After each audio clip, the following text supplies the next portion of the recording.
Suatu ketika, terlihat pemuda yang masuk ke dalam Clay Place. Sialnya, ketika baru masuk dia kaget karena bertemu dengan Blue. Dia pun langsung dikejar hingga terpojok. Pemuda itu pun memohon untuk minta dilepaskan. Blue yang mendengar hal itu bilang kalau dia nggak bisa melakukannya. Tapi kemudian perhatian pemuda itu teralihkan dengan sesuatu. Dan iya, itu adalah foto Blue dengan seorang bocil. Bukan bocil biasa, dia adalah teman pertamanya Blue nih. Pemuda itu pun meminta Blue untuk menceritakan kepadanya. Dulu kala ketika Blue terjebak hingga membuatnya berubah menjadi monster Blue. Saat pertama kali menjadi monster, dia merasa takut dan kesepian. Kala itu, Blue nggak bisa kemana-mana karena dia dikunciin di dalam suatu ruangan gitu. Hingga pada hari berikutnya, saat melihat jendela, dia melihat bocil berbaju kuning. Kala itu, Blue memanggil-manggilnya dan memintanya untuk membebaskannya dari ruangan itu. Awalnya bocil itu nggak memperdulikan perkataan Blue dan malah nyuekin dia. Nggak menyerah, Blue pun terus membujuknya dengan menjanjikan kalau Blue akan melakukan apapun yang bocil itu minta. Lalu Blue meminta bocil itu untuk menekan tombol yang ada di meja kontrol. Setelah pikir-pikir bocil itu mau, dia pun akan membantu Blue. Tapi di dalam sana dengan wajah sus terlihat Blue yang punya niat akan ingkar sama janjinya nih. Gak lama setelahnya pintu itu pun dibuka oleh bocil itu. Dan untuk pertama kalinya Blue bisa keluar dari ruangan itu. Tapi saat itu Blue yang punya sifat monster, dia akan melakukan hal yang jahat kepadanya nih. Tapi sayang, usahanya gagal karena bocil itu keburu memergokin Blue yang ada di belakangnya. Dan karena hal itu Blue pun jadi kikuk melihatnya. Lalu kemudian bocil itu memberikan baju kepada Blue. Blue yang melihat itu jadi aneh. Tapi bocil itu bilang kalau kesepakatan mereka tadi, Blue akan ngikutin apapun yang bocil itu minta. Dan bocil itu meminta untuk Blue menjadi modelnya. Karena kebetulan nih, bocil itu punya hobi fashion designer. Blue yang mendengar hal itu pun jadi garuk-garuk kepala. Lalu bocil itu memperkenalkan dirinya dan namanya adalah Henry. Saat ditanya nama, Blue nggak bisa menjawabnya. Hingga akhirnya bocil itu pun memberinya nama Blue. Setelah memberikan jaket, bocil itu pun mengajak Blue. Lalu dia bilang akan menjadikan Blue sebagai sahabat baiknya. Yang karena hal itu membuat Blue menjadi terharu. Mereka pun akhirnya pergi meninggalkan tempat itu. Di luar sana, mereka bermain bersama, dari main taplak gunung, main pesawat-pesawatan, dan permainan lainnya. Blue dan Henry pun selalu have fun bersama-sama. Dan sejak saat itu mereka menjadi sahabat baik. Hingga pada suatu hari, ketika itu mereka sedang adu rap nih. Sayangnya musik yang mereka buat cuma dengan ketok-ketok pipa yang ada di sana. Hingga akhirnya Henry pun akan ke rumahnya untuk mengambil speaker musiknya. Tapi nggak lama berselang muncul ilmuwan itu. Dia pun marah karena Blue kabur dari ruangan itu. Setelah melepas jaketnya, begitu terkejutnya Blue karena ilmuwan itu akan melakukan sesuatu kepadanya. Mengetahui hal itu, Blue pun kabur untuk menyelamatkan diri. Tapi ilmuwan itu pun terus mengejarnya hingga membuat Blue kewalahan. Sampai pada suatu tempat dia melihat ada lubang ventilasi. Tanpa pikir panjang, Blue pun masuk untuk bersembunyi. Dan cara itu berhasil membuat si ilmuwan kebingungan mencarinya. Di tempat persembunyiannya, secara kebetulan Blue ada di ruangan ventilasi rumahnya Henry. Blue pun memanggil-manggil Henry berkali-kali. Tapi sayang karena Henry saat itu lagi ngetes speaker musik, jadi panggilan Blue gak kedengeran sama dia. Dan malangnya karena hal itu justru malah membuat Blue ketahuan sama ilmuwan itu. Dia pun langsung menarik Blue dari lubang ventilasi. Di sana Blue gak bisa berbuat apa-apa. Dia udah terpojok dan hanya bisa pasrah ketika ilmuwan itu akan membuatnya meninggoy. Dan yang terjadi, beruntung dengan speaker musiknya, Henry pun menggagalkan rencana ilmuwan itu. Henry yang melihat itu bilang, lalu menyuruh ilmuwan itu untuk pergi. Mendengar hal itu, ilmuwan itu bilang dan berkata, "Henry, apa yang kamu lakukan di sini?" Kemudian sambil memasang badan, Henry pun lalu bilang, "Jangan lakukan itu, tinggalkan dia, ayah." Mendengar hal itu, Blue antara kaget dan bingung karena karena ternyata Henry adalah anak ilmuwan itu. Lalu ilmuwan itu bilang ke Henry untuk menjauh darinya. Dia juga bilang kalau Blue adalah seorang monster. Tapi Henry yang mendengar hal itu nggak mundur. Dia juga terus melindungi Blue, lalu bilang kalau Blue bukanlah monster. Henry pun terus memohon kepada ayahnya dan berkata, "Ayah, dengarkan aku, tolong lepaskan dia. Dia adalah sahabat terbaikku." Dan yang terjadi, akhirnya ayahnya Henry pun dengan terpaksa menuruti permintaan Henry. Mendengar hal itu, Blue dan Henry merasa sangat bahagia, dan sejak saat itu mereka pun selalu bersama. Mereka bermain dari pagi sampai sore nih. Lalu malamnya Henry pulang ke rumah, dan pagi-paginya Henry pun membangunkan Blue. Mereka selalu melakukan itu tanpa bosan-bosannya bermain. Melihat hal itu, ayahnya Henry pun senang, lalu memfoto mereka berdua, lalu memajang fotonya di ruangan tengah. Tapi Blue yang melihat itu, meskipun senang, dia merasa nggak enak hati. Padahal dia udah berusaha untuk senyum, tapi tetap aja di foto itu dia terlihat aneh. Berusaha untuk menyemangatinya, Henry bilang kalau di mata Henry, Blue nggak aneh, bahkan ganteng menurutnya. Tapi kemudian di saat yang nggak terduga, ada guncangan besar yang terjadi. Ayah Henry bilang kalau guncangan itu bersumber dari pipa besar yang rusak, dan kemungkinannya karena hal itu akan membuat banjir besar di sana. Lalu kemudian mereka pun berusaha untuk mencari tempat yang paling tinggi agar nggak tenggelam kena banjir. Dan mereka semua pun menuju ke ruangan eksperimen. Dengan susah payah, akhirnya mereka pun berhasil sampai ke sana. Up there. Nggak lama berselang, seperti yang dikatakan ayahnya Henry, ternyata benar. Banjir pun datang dan membuat di sekeliling ruangan itu penuh dengan cairan. Melihat hal itu, Blue menjadi cemas. Dia takut kalau nantinya cairan itu akan merendam mereka semua. Dia pun mengusulkan untuk pergi dari tempat itu. Tapi berbeda dengan Blue, ayahnya Henry merasa akan berbahaya jika pindah ke tempat lain. Mereka pun akhirnya berdebat saat itu juga. Hingga tanpa sengaja, Henry yang berusaha mundur malah membuatnya terjatuh dan masuk ke dalam tabung eksperimen. Karena tabung eksperimen itu punya sistem otomatis, akhirnya membuat pintunya pun tertutup secara tiba-tiba. Melihat hal itu, ayah Henry dan Blue menjadi kaget. Tapi belum sempat melakukan apa-apa, tiba-tiba tabung eksperimen itu bekerja. Dan yang terjadi,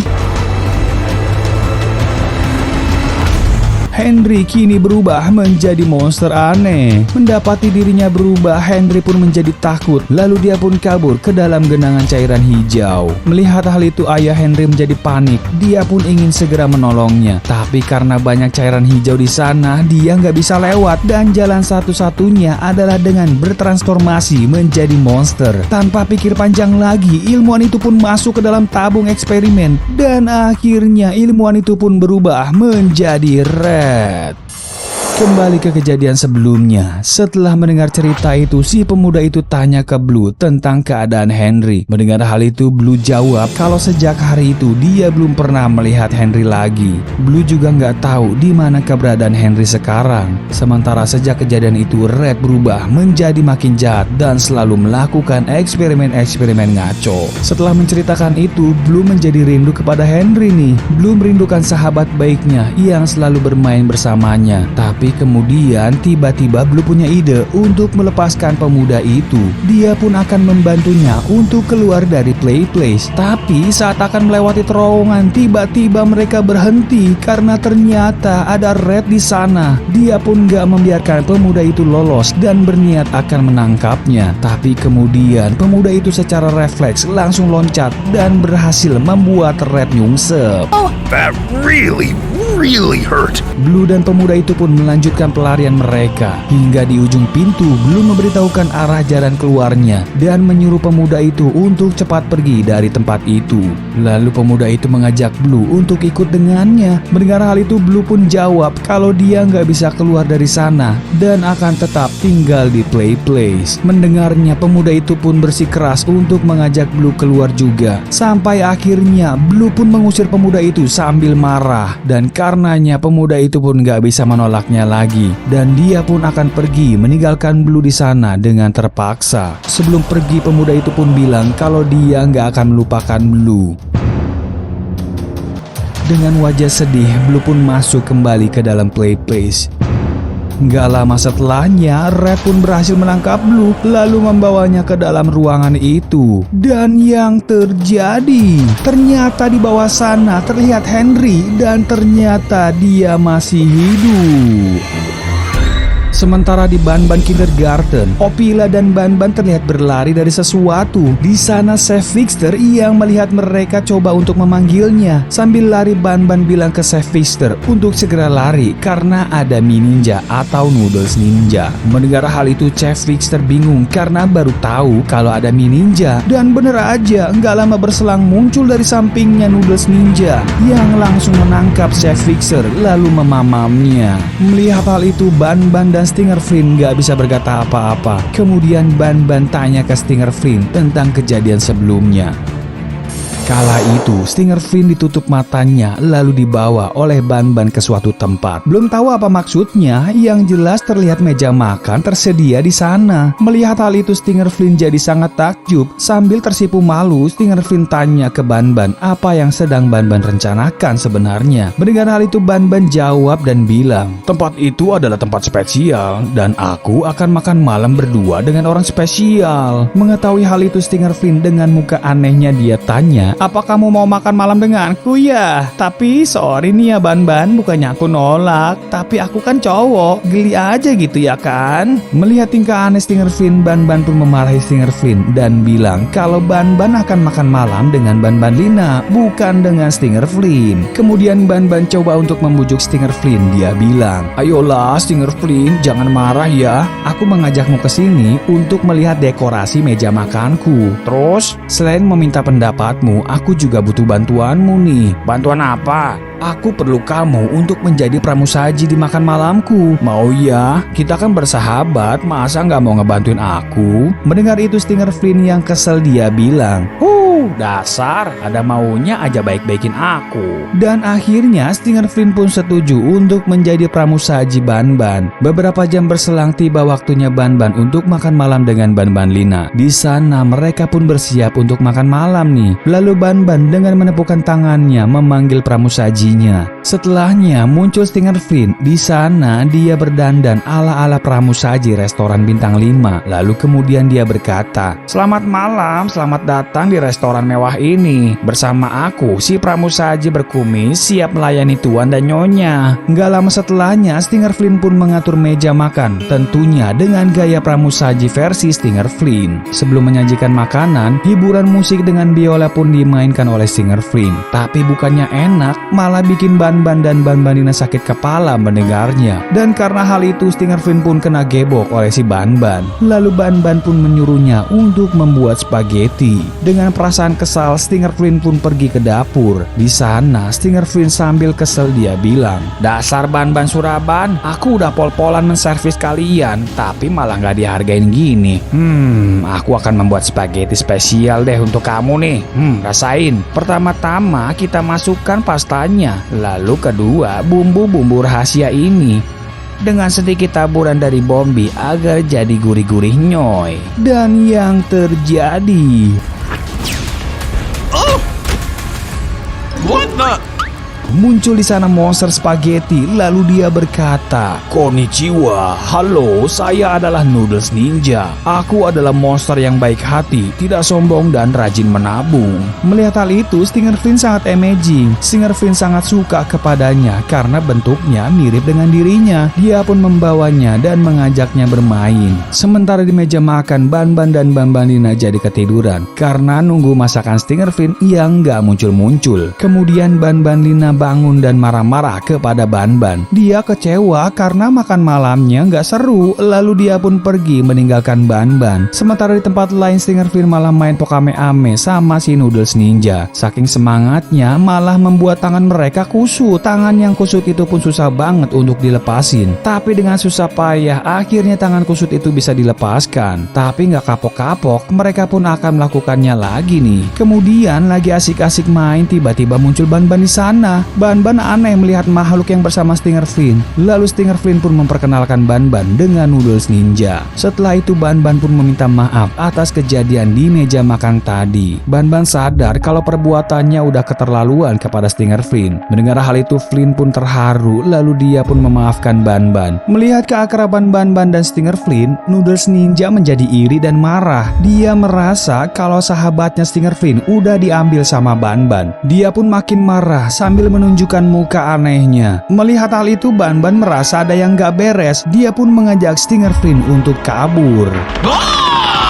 Kemudian kembali ke kejadian sebelumnya. Setelah menceritakannya, Stinger Flynn meminta maaf kepada Ban-Ban. Selain udah mengacaukan makan malamnya, dia juga udah membuat kekacauan dengan menciptakan monster Noodles Ninja. Mengetahui hal itu, Ban-Ban coba untuk memberinya semangat, lalu dia bilang, "Aku udah memaafkanmu kok. Yang penting bagi kita sekarang adalah membungkus si Noodles Ninja itu, karena dia berbahaya untuk kita semua." Di tempat lain, Noodles Ninja dengan marah masih mencari-cari Stinger Flynn dan Ban-Ban. Tapi begitu terkejutnya dia karena tiba-tiba Ban-Ban dan Stinger Flynn melompat ke arahnya. Ban-Ban dengan pedenya dia bilang, "Tuh kan gampang banget menangkapnya." Stinger Flynn juga bilang dan berkata, "Iya bener banget Ban-Ban, gampil banget nangkapnya ya." Tapi sayang ternyata mereka salah. Yang dipegang hanya potongan mie Noodles Ninja. Dan tiba-tiba dia muncul di belakang mereka. Nggak pakai basa-basi dia pun mengarahkan bola api ke arah Stinger Flynn. Tapi dengan mudahnya Stinger Flynn menghindarinya. Berbeda dengan Ban-Ban yang kewalahan menghindari bola-bola itu.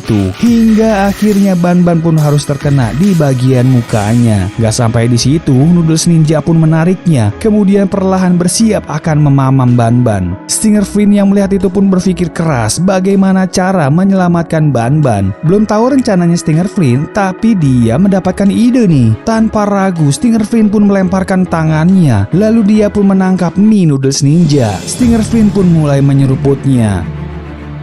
Ban-Ban yang berhasil bebas, dia juga membantu Stinger Flynn. Dia pun menyeruput mie Noodles Ninja. Hingga akhirnya mie Noodles Ninja pun habis. Dan ternyata di dalamnya Chef Fixter masih selamat.